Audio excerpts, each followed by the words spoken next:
भारत के साथ-साथ अन्य देशों के हस्तशिल्प और हथकरघा, सांस्कृतिक कार्यक्रम, विभिन्न देशों के जातीय व्यंजन, मनोरंजन और साहसिक खेल और ढोल की थाप पे थिरकते लोग, सांस्कृतिक परेड। जी हाँ, मैं बात कर रही हूँ फरीदाबाद के इंटरनेशनल क्राफ्ट मेला की। तो हम भी वहीं चल रहे हैं अभी, और उसके बाद अभी हम ग्रेट नोएडा एक्सप्रेस वे पे हैं, जो आज का मौसम जो है बहुत ही खूबसूरत है। और हम ग्रेट नोएडा एक्सप्रेस वे पार करके कालिंदी कुंज की तरफ से हम जाएंगे फरीदाबाद। सूरज कुंड मेला हर साल फरवरी में लगाया जाता है, और इस मेले का मकसद भारत की हस्तशिल्प, सांस्कृतिक विरासत, हथकरघा को दुनिया भर में दिखाना है। यह मेला शिल्पकारों को प्रोत्साहित करने और पारंपरिक कौशल को संरक्षित करने के उद्देश्य से किया जाता है। इस मेले को सूरज कुंड मेला प्राधिकरण और हरियाणा पर्यटन आयोजित करता है। यह मेला केंद्रीय पर्यटन, कपड़ा, संस्कृति और विदेश मंत्रालय के सहयोग से किया जाता है। तो इस बार तो हम लेट हो गए जाने में, और मैं आपको ये वीडियो जो है थोड़ा लेट दिखा पा रही हूँ कि बीच में समय की पाबंदी की वजह से मैं आपको ये नहीं दिखा पाई थी। चलिए कोई बात नहीं, हम ये आज दिखाते हैं। तो हमने ऑनलाइन टिकट ले लिया था 180 रुपीज़ का, और हम चलते हैं अब इस गेट के अंदर। गेट के अंदर जाने के बाद सुरक्षा कवच को पार करने के बाद जैसे आप मेले के अंदर प्रवेश हमने किया, तो वहाँ पे अलग अलग तरह की दुकानें स्टार्टिंग से ही दिखाई दे रही थी।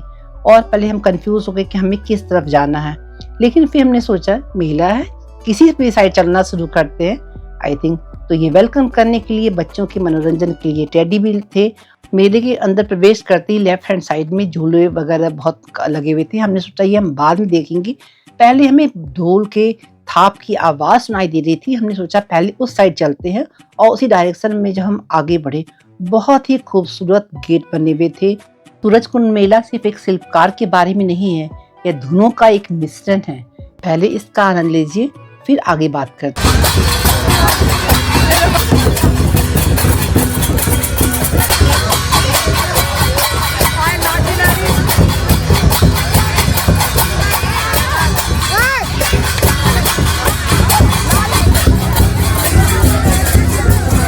तो मेले के अंदर आते ही यहाँ के पॉजिटिव वाइब्स को देख के, यहाँ के धुनों को सुनकर के मन एकदम खुश हो गया।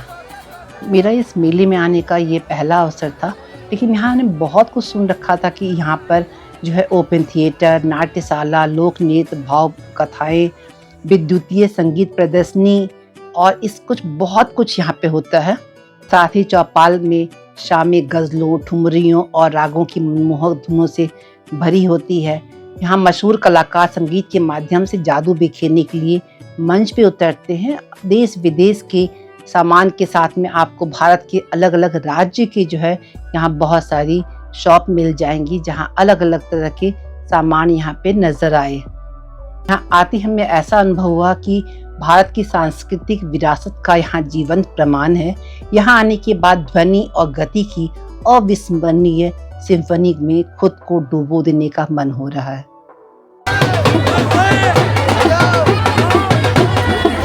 इस तरह जगह जगह पे ढोलों की थाप पे थिरकते लोग, बहुत ही खूबसूरत वातावरण है। तो इस गेट के अंदर प्रवेश करने पर यहाँ पे अन्य देशों के यहाँ पे दुकानें नजर आएंगी, क्योंकि इस वर्ष बिम्स्टेक भागीदार राष्ट्र के रूप में है, जो बांग्लादेश, भूटान, भारत, म्यांमार, नेपाल, श्रीलंका, थाईलैंड के कलात्मक सार को एक साथ लाता है। इस देश की भागीदारी साझा इतिहास, सांस्कृतिक समृद्धि और कलात्मक प्रतिभा का ये उत्सव माना जा सकता है।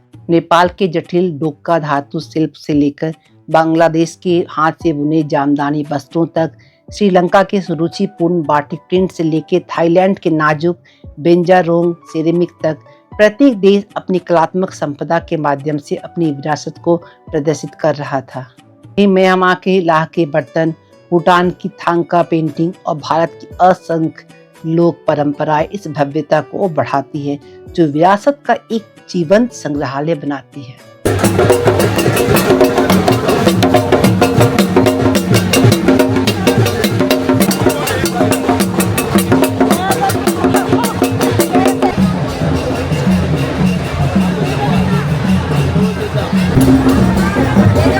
श्रीलंका के फेस पेंटिंग और टैटू बनवाने का जो यहाँ कला थी, वो बहुत यहाँ प्रसिद्ध हुई इस बार।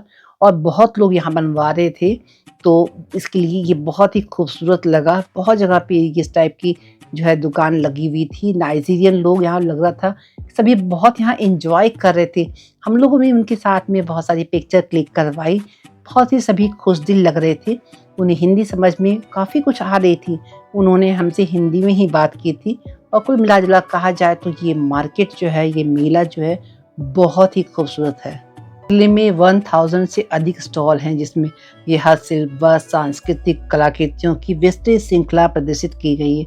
अलग-अलग देश देखिए, अलग-अलग सामान, अलग रीति-रिवाज, अलग सांस्कृतिक कार्यक्रम, लेकिन सभी एक ही स्थान पे मौजूद हैं और सभी एक दूसरे से अपनी खुशियाँ शेयर कर रहे हैं। बहुत सारे ऐसे कलाकार मिले जो अलग-अलग वेशभूषा में थे और लोगों के आकर्षण का केंद्र बने हुए थे।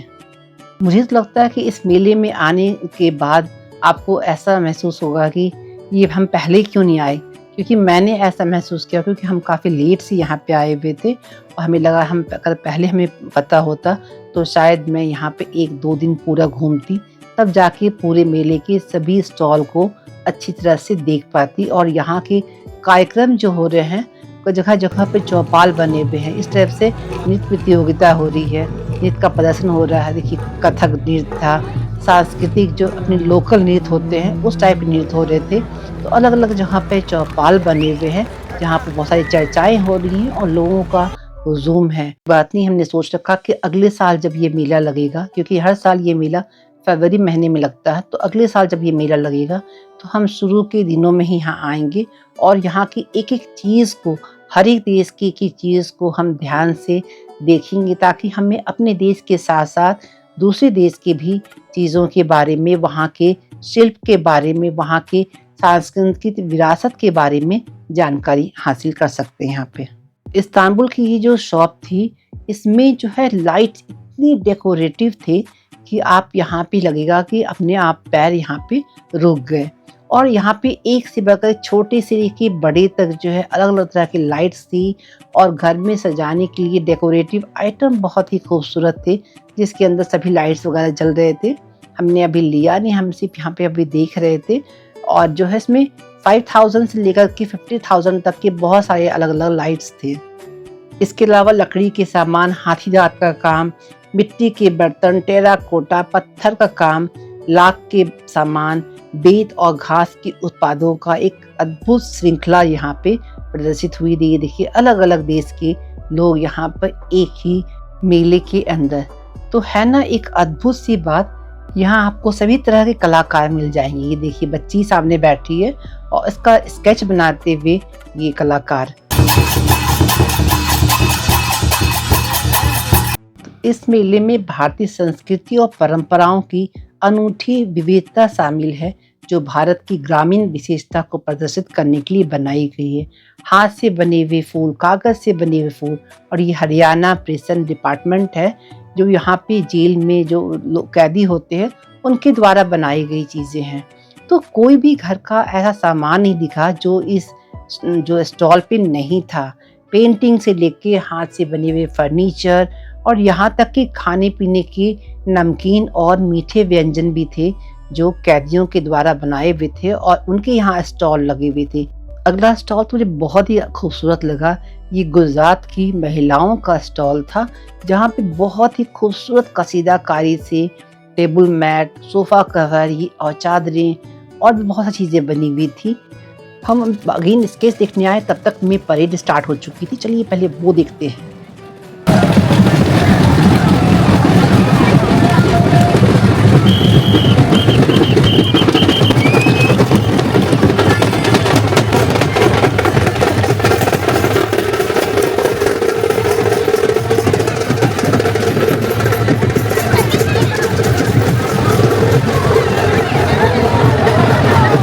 बहुत ही खूबसूरत सांस्कृतिक कार्यक्रम को करते हुए प्रतियोगियों द्वारा, अंतर्राष्ट्रीय प्रतियोगियों द्वारा किया हुआ था। बहुत ही खूबसूरत लगा।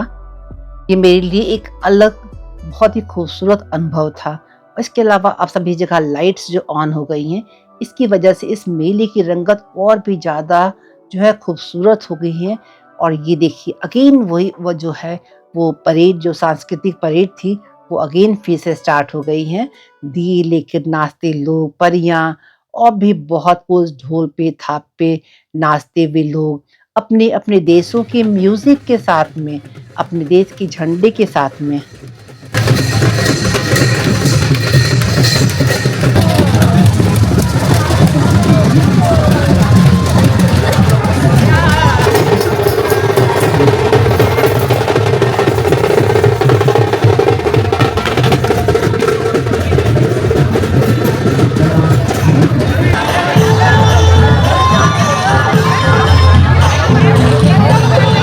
हाँ, पीतल से बने हुए एक से बढ़कर एक खूबसूरत मूर्ति देखने को मिली।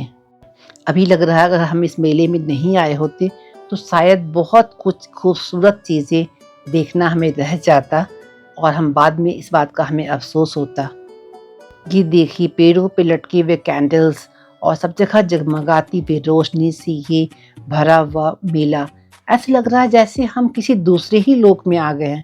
मैं तो ये भूल ही गई थी कि मैं यहाँ पर फरीदाबाद में मेले में आई हुई हूँ, क्योंकि यहाँ का माहौल ही एकदम डिफरेंट था, जो आप सब कुछ भूल गए यहाँ पे आने के बाद। क्योंकि यहाँ पे सुनाई दे रही है तो क्या, जो एक ढोलों की थाप, थिरकते हुए लोग, सभी खुश दिख रहे हैं जैसे यहाँ पर एक से बढ़कर एक चीज़ें यहाँ मिल रही है।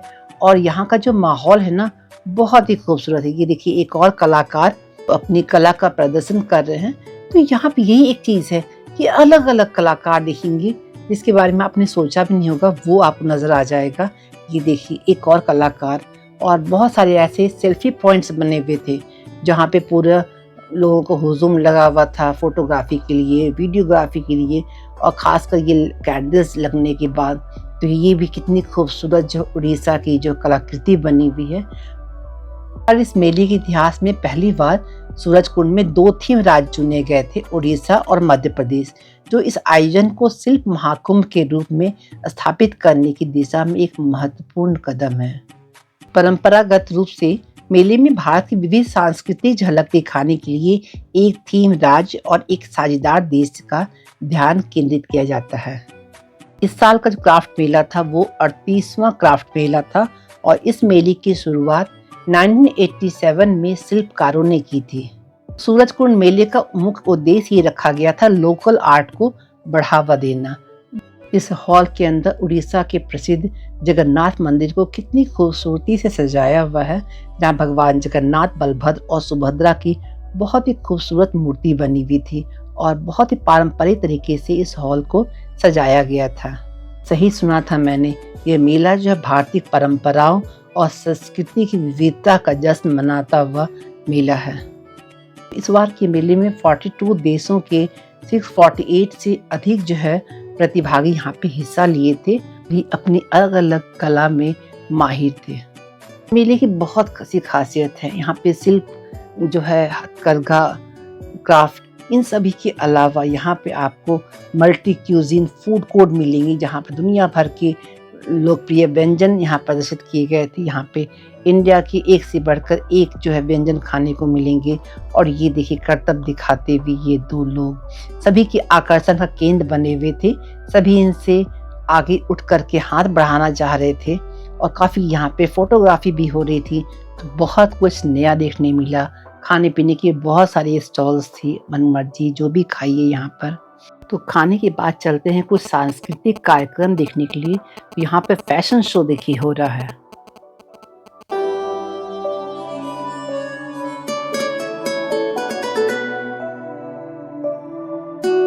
देखिए यहाँ कितने लोग इस खूबसूरत सांस्कृतिक कार्यक्रम को देखने का हिस्सा बने हुए हैं। इसके अलावा ये बहुत खूबसूरत चीज़ देखने लगी कि भारत की सबसे प्रसिद्ध पोशाक साड़ी को कितनी तरह से पहना जा सकता है।